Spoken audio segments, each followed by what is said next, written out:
या बाजा सर्वांना सांगितलं, मुसळ जात सर्वांना कृष्णाने आज्ञा केली, येऊन बाजा आडव्या रस्त्यात.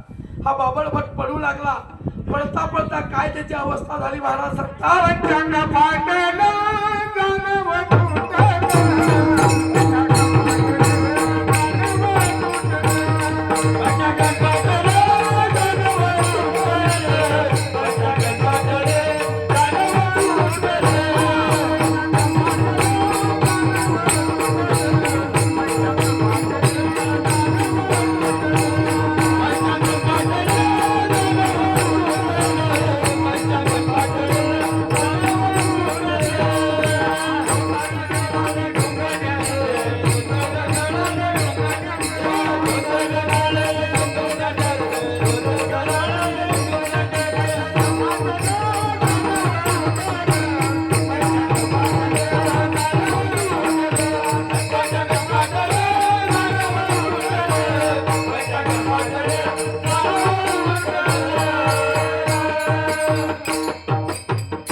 पंचांगण फाटलं, धोतर गळाला ढुंगणाचे. पंचांगण फाटला, धोतर फाटून गेला. कोणत्या अवस्थेमध्ये हा बाबळभट घरी गेला तर महाराज वर्णन करतात, नग्न अवस्थेमध्ये गेला. कौसाला सांगितलं, कौसा पोऱ्याचं काय मला दिसलाच नाही, पण ही वाचली हेच माझं भाग्य. वर्णन करतात भागवतामध्ये की तो भगवंत सांगतो, सुख महाराज सांगतात, तू कशामुळे वाचलास, तुम्ही गोपीचंद लावलेला होतास म्हणून तू वाचला नाही, तुझा सुद्धा मृत्यू निश्चित होता. अशा पद्धतीने माय बाप्पानो तो बाबळभट नावाचा तोही दैत्य तसाच गेला. इकडे नंदराजाच्या घरी मोठा आनंद झाला. हळूहळू हळूहळू आणि हा बाळ वाढू लागला. रांगतरंगणी धावतो, रांगतरंगणी चोरी चोरी धावणी धरती गवळणी. त्या गवळणी याच्या कृष्णाला घेऊन जायच्या. हो, एक दिवशी कृष्ण रडत होता.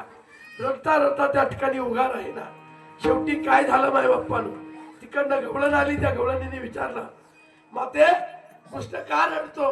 म्हणजे सकाळपासून त्या ठिकाणी समजवतो पण उगा राहत नाही. रडता माझे बाळताने समजावी तारा.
थोपटीने विजविते मागितले खायला देतो, परीही उगा राहे ना.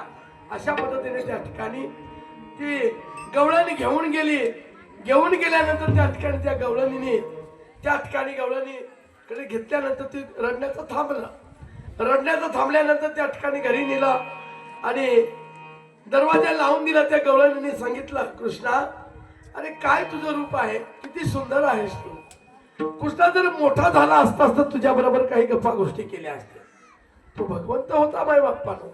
हो, काही क्षणात मोठा झाला. मोठा झाला, गप्पा गोष्टी चालू असताना तेवढ्यामध्ये तिचा घरवाला आला, गवळी आला. दरवाजावरती थाप मारला, अगं दार उघड.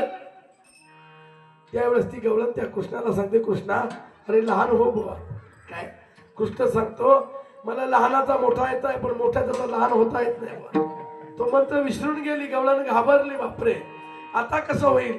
माझा घरवाला आला, पण चतुराचा शिरोमणी गुण लावण्याची खाणी. तो भगवान परमात्मा चतुर आहे. देव चतुर जाणून अंतर वृत्तच असतं.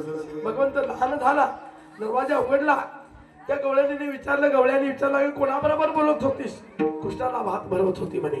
अशा वेळेस माझ्या बाप्पांनो त्या ठिकाणी त्या गवळ्याने सांगितलं, जेव्हा तुला करमलं नाही तेव्हा तू कृष्णाला घेऊन येते जा. अशा पद्धतीने हळूहळू कृष्ण वाढू लागला. एक दिवशी एका गवळणीने रांगोळी काढलेली होती. त्या रांगोळीवरती अष्टदळ काढलं, म्हणजे लघवी केली. आणि ती गवळण येऊन आणि माता यशोदेला सांगते, यशोदे हा तुझा कृष्ण थोडा खोडकर आहे म्हणे. मी रांगोळी काढलेली होती त्याच्यावरती येऊन अष्टदळ काढलं.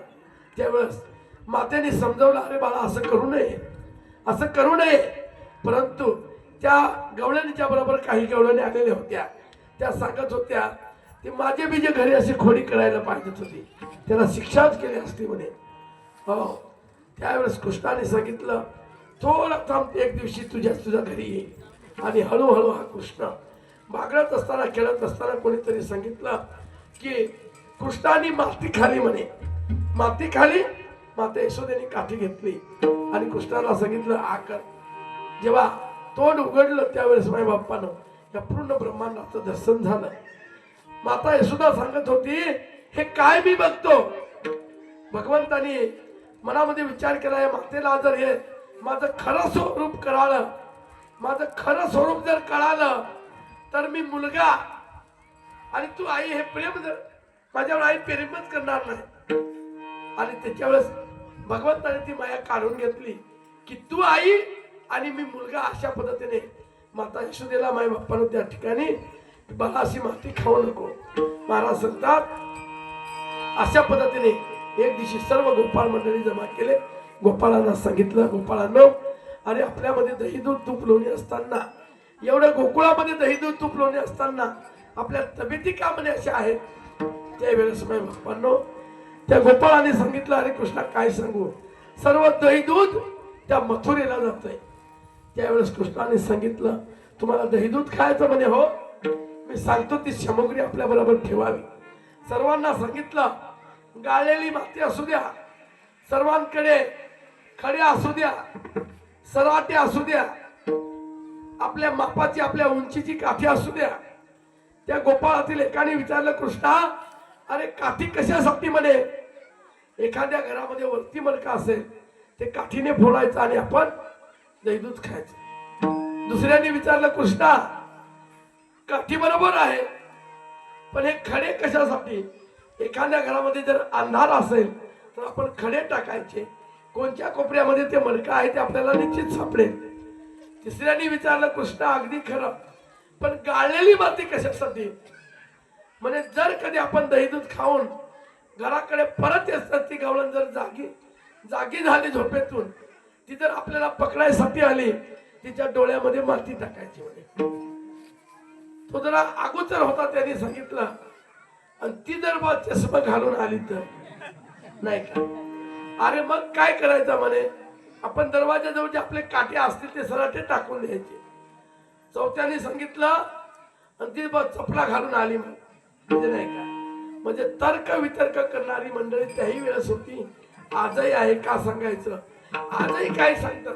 हे सप्ताह करून काय भेटणार आहे बा तुम्हाला? हो, सप्ताह करून काय भेटणार आहे माय बापानं सांगू? अरे परमार्थ महाधन आहे, परमार्थ महाधन जोडी देवाचे चरण माय बाप्पा. या सप्त्यामुळे आपण देवाचे चरण जवळ करतो माय बाप्पानो. आपल्यासारखा श्रीमंत कोणी नसेल, आपली गरिबी असेल, पण करा हरिभक्ती परलोकी येईल का? हे आज तुम्ही आम्ही करतो ना, ही केव्हा काम येणार आहे? ज्यावेळेस आपण यमराजाकडे जाऊ ना, आणि त्यावेळेस माय बाप्पा सोडविले यमा, ही भक्ती तेव्हा काम देणार आहे. आणि त्याच्यासाठी माय बाप्पानो पुण्याचा साठा झाला पाहिजे आपल्याकडे. हो, भगवान परमात्म्याने अशा पुष्कळ खोड्या केल्या, आणि शेवटी माय बाप्पानो खोड्या केल्यानंतर माता यशोदेला वाटलं की एक दिवशी त्या गोकुळातील काही गोपाळ सर्व एकत्र जमले, आणि हे गोपाळांची खोड्या पाहून त्या गोकुळामध्ये एक सासूबाई होती, तिला एकच पोऱ्या होता, जगन बाबा लग्न झालेलं होतं. आणि या मुलांच्या खोड्या पाहून तिने विचार केला, बो हातपायाला कवटाळतो, सगळ्या गोष्टी करतो. काय केला पाहिजे? पोऱ्याला सांगला, भाऊ तू सासरवाडीला नाही. हा कृष्ण एकदम म्हणजे सावटी त्यांची टोळी आहे बा, 27 गोपाळांची टोळी आहे. पण तिला काय सांगितलं ते पोऱ्याला, तू बैलगाडी घे, शिदा पाणी सगळा घेऊन जाय बघा. बैलगाडी झुंपली, शिदा पाणी टाकला आणि दोन्ही नवरा बायको त्या गाडीमध्ये बसले. हो, कृष्णाने पाहिला, भाऊ मला घाबरून सासरवाडीत पाठवते बुवा ना. ठीक आहे. गावाच्या काही अंतरावर गाडी गेली. गाडी अंतरावर गेल्यानंतर कृष्णाने विचार केला, त्याची जी बाई होती ना त्या गाडीवाल्याची गवळ्याची, ती गवळण तिला तहान लागली माय बाप्पानं. तिने सांगला, अहो मला बा तहान लागली बा, पाणी पाहिजे. यांनी तांब्या घेतला आणि पाणी शोधण्यासाठी असा खाली झरा शोधित गेला. तेवढ्यामध्ये तिकडनं कृष्ण तिच्या नवऱ्याच्या रूपामध्ये हातामध्ये लोटा पाणी घेऊन आला. पे पाणी बघा. तिने पाणी पिला, लगेच हा गाडीवर बसला, चालली गाडी. थोड्यात तिचा नवरा तिकडून, गाडवाल्या कोण आहे बघा. त्याची पत्नी पाहते, बघू हा बसलाय तर माझाच नवरा आहे, तिकडून इथं तोच येतो, ही नेमकी काय आहे. आला जवळ. अरे बर माझी बायको, माझी गाडी तू कुठं घेऊन चाललास? येणं आहे माझी बायको, तू कसा काय? माझी बायको, आम्ही चालू सासरवाडीला बुवा. दोघांचा कडाक्याचा भांडण झाला. नंदराजाकडे आला. नंदराजाला सांगितलं, त्या जो खरी नवरा होता त्याने सांगितला, माझी बायको बुवा हा घेऊन चाललाय. काय? हा सांगतो नाही बुवा, माझी पत्नी आहे. नंदराजाने झाला काहीतरी गुप्त गोठा आहे. 10 फुटाचा खड्डा खाल्ला बाबा, 10 फुटाचा. हो, आणि त्यात आहे ना हे धस इंगोळ पडला का मेला. बस नंदराजाने सांगला, हा 10 फुटाचा जो कोणी खड्डा उडून जाईल ना, ही बायको त्याची. ज्याची बायको होतो तो सांगा, गेली बायको. आता काय 10 फूट आपल्याला काय उडत नाही. उडायचं गेलो पडला म्हणजे खालीच तो आहे. काम आहे त्यांनी म्हणजे आयत मोकलून दिली. हो, आता गेली बायको, गेली. आता राजकारण. हो, जो भगवंत होता त्या गवळ्याच्या रूपामध्ये 10 फुटाचा खड्डा सहज उडून गेला. नंदराजाने सांगितलं, इकडे ये. ही बायकोनी गाडी घेऊन जाई, तुझी बायको. हो, ओरिजिनल कोण होता नाही का, असा भगवंत चतुराचा शिरोमणी आहे माय बाप्पा. तो भगवान परमात्मा. पुष्कळ खोड्या केल्या तुम्हाला या ठिकाणी 4 तास तरी कमी पडतील माय बाप्पांनो. आपल्या 12 पर्यंत आपल्याला काला संपवायचा आहे. त्या ठिकाणी माता यशोदेने सांगितलं, तुला गायी घेऊन चालायला जायचं आहे. त्या भगवान परमात्म्याने 9 लाख गायी चालल्या माय बाप्पानो. सर्व गोपाळांना सांगितलं की उद्या मी गायी चालायला जाणार आहे. सर्वांनी त्या वनामध्ये यायचं आहे, वृंदावनेमध्ये यायचं आहे. अशा पद्धतीने सर्व गायी घेऊन निघाले. तो भगवान परमात्मा माय बाप्पानो, तो लढीवर ताना. सकाळ आंघोळी केली यशोदे मायेने आणि त्याला ड्रेस सजवला, खांद्यावरती कांबळ दिले, हातामध्ये हाथों में लकड़ी, खांदे कमलिया. हाथों में लकड़ी, खांदे कमलिया. हाथों में लकड़ी, खांदे कमलिया. हाथों में लकड़ी, खांदे कमलिया.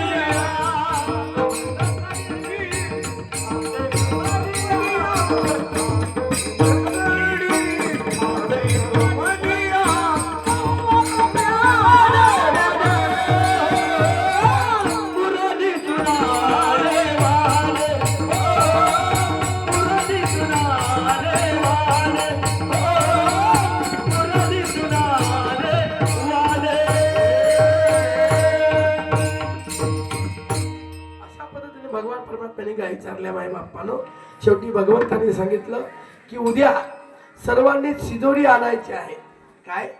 सर्वांना सांगितलं 2-3 भाजी आणायच्या आहेत. लोणचं, पापड, डाळ, भात, भाजी, पोळी. त्या वेळेस काही गोपाळ भगवंताला सांगतात, देवा आम्ही गरीब आहे, आम्हाला ते मिळत नाही, नाही का. भगवंतांनी सांगितलं, नाही माझी आहे तशी पाहिजे तरी नाही तरी